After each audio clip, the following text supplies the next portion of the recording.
आज हम लोग क्लास 10 मैथ्स के चैप्टर नंबर 2 पॉलिनोमियल को शुरू करेंगे। एक्सरसाइज 2.1 एक छोटा सा एक्सरसाइज है जिसमें सिर्फ एक ही क्वेश्चन आपको दिया गया है।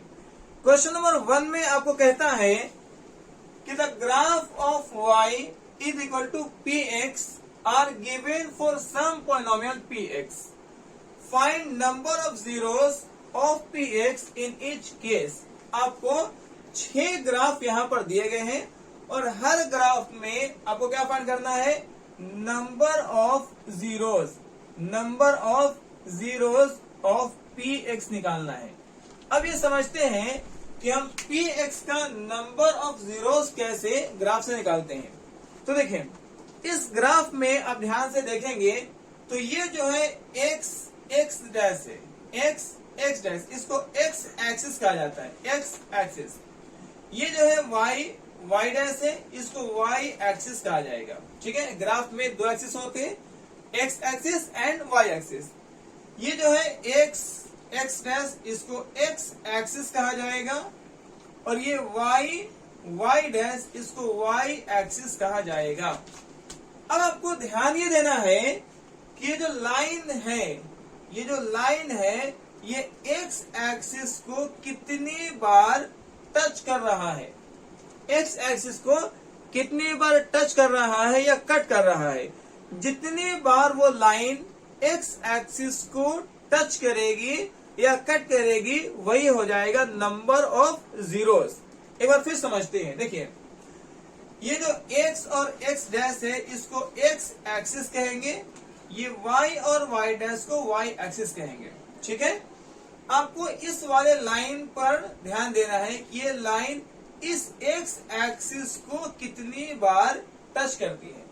जितनी बार वो लाइन टच करेगी या कट करेगी उसको नंबर ऑफ जीरोस कहेंगे। अगर एक बार भी टच नहीं कर रही है तो नंबर ऑफ जीरोस 0 हो जाएगा। अगर एक बार टच करेगी तो नंबर ऑफ जीरोस 1 हो जाएगा। अगर 2 बार या 3 बार टच करती है या क्रॉस करती है तो नंबर ऑफ जीरोस 2 या 3 हो जाएंगे। ठीक है, आइए एक एक करके ग्राफ को देखते हैं। ग्राफ नंबर 1 में अगर ध्यान से आप देखेंगे तो ग्राफ नंबर 1 में x डैश, ये जो x एक्सिस है, इस x एक्सिस पर ये लाइन एक बार भी टच नहीं कर रही है। वो लाइन एक बार भी टच नहीं कर रही है, इसलिए फर्स्ट में जो है, फर्स्ट का आंसर क्या हो जाएगा, फर्स्ट का आंसर हो जाएगा number of zero is equal to 0 हो जाएगा। क्यों 0 हो जाएगा? क्योंकि ये लाइन इस वाले एक्सिस को, x वाले एक्सिस को एक बार भी टच नहीं कर रही है। अब आते हैं अपने सेकंड वाले क्वेश्चन पे। तो सेकंड वाले में अगर आप ध्यान से देखेंगे कि जो लाइन है ये लाइन एक बार यहाँ पर x एक्सिस को कट कर रही है, 1 टाइम x एक्सिस कट कर रही है, तो इसीलिए इसमें जो है नंबर ऑफ जीरोस कितने हो जाएंगे, नंबर ऑफ जीरोस इसके 1 हो जाएंगे। 1 क्यों हो जाएंगे?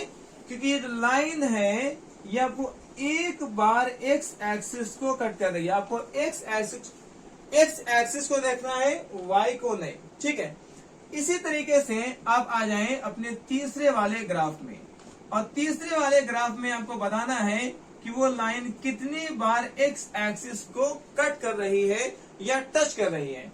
तो काउंट करेंगे, यहाँ पर ये है 1 टाइम यहाँ पर कट की है, यहाँ पर एक और बार 2 हो चुका है और यहाँ एक 3, तो कुल 3 बार जो है 3 टाइम्स ये टच कर रही है किसको, x एक्सिस को। इसीलिए इसका नंबर ऑफ जीरोस कितने हो जाएंगे, नंबर ऑफ जीरोस हो जाएंगे 3। अब आते हैं हम लोग इसी तरीके से अपने फोर्थ वाले में। तो फोर्थ वाले में अगर ध्यान से हम लोग देखेंगे कि वो लाइन कितनी बार x एक्सिस को कट कर रही है। ये हमारा x एक्सिस है, तो देखेंगे ये यहाँ पर कट कर रही है और यहाँ पर, तो टोटल 2 टाइम जो है वो x एक्सिस को क्रॉस कर रही है, टच कर रही है। तो ये हो जाएगा आपको इसका आंसर 2, मतलब नंबर ऑफ जीरोस क्या हो जाएंगे, number of zeros of peace क्या हो जाएगा 2। इसी तरीके से हम लोग आते हैं अपने फिफ्थ वाले क्वेश्चन पे, फिफ्थ वाले ग्राफ पे। तो यहाँ पर देखेंगे कि ये यहाँ पर एक बार टच कर रही है 1, ये हो जाएगा 2, ये हो जाएगा 3 और ये हो जाएगा 4। तो टोटल जो है ये एक्स एक्सिस को 4 टाइम टच कर रही है, इसीलिए इसका नंबर ऑफ जीरोस कितने हो जाएंगे, नंबर ऑफ जीरोस हो जाएंगे 4। क्यों हो जाएंगे, आपको केवल ये चेक करना है कि ये कितनी बार टच हो रहा है या कट हो रहा है।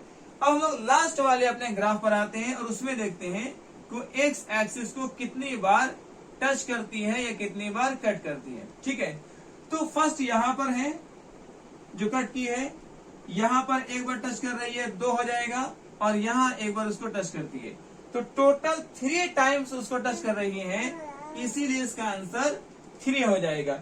इस तरीके से हम लोगों ने सीखा कि कोई ग्राफ में नंबर ऑफ जीरोस को कैसे फाइंड करते हैं। अब इसको स्क्रीनशॉट कर लीजिए, फिर हम लोग एक्सरसाइज 2.2 को शुरू करेंगे।